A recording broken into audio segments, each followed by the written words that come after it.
নিজের জন্মদিনে first look poster উন্মোচন করে প্রায় ৩ বছর পর নতুন সিনেমার ঘোষণা দিয়েছেন চিত্রনায়ক সিয়াম আহমেদ।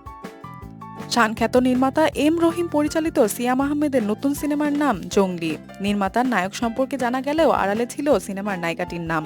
তবে আজ জানা গেল জঙ্গলি সিনেমায় নায়িকা হিসেবে দেখা যাবে ঢাকাই সিনেমার এই সময়ে সবচেয়ে ব্যস্ত এবং আলোচিত অভিনেত্রী শবনম বুবলী।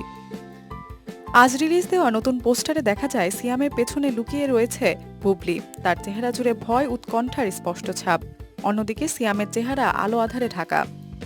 সব মিলিয়ে সিনেমার গল্প সম্পর্কে এখনো পুরোপুরি ধোঁয়াশায় রেখেছেন আমাদেরকে টিম জঙ্গলি। পুরো পোস্টার জুড়ে একটি রহস্যের ছাপ রাখার চেষ্টা করা হয়েছে। উল্লেখ্য, এর আগে রায়ান রাফি পরিচালিত আলোচিত ওয়েব ফিকশন টানে জুটি হিসেবে সম্ভাবনা ও প্রশংসার ছাপ রেখেছিলেন সিয়াম বুবলি। জঙ্গলি সিনেমা দিয়ে এবার বড় পর্দায় জুটি বাঁধতে চলেছেন এই সময়ের আলোচিত ঢাকাই সিনেমার তারকা সিয়াম এবং বুবলি।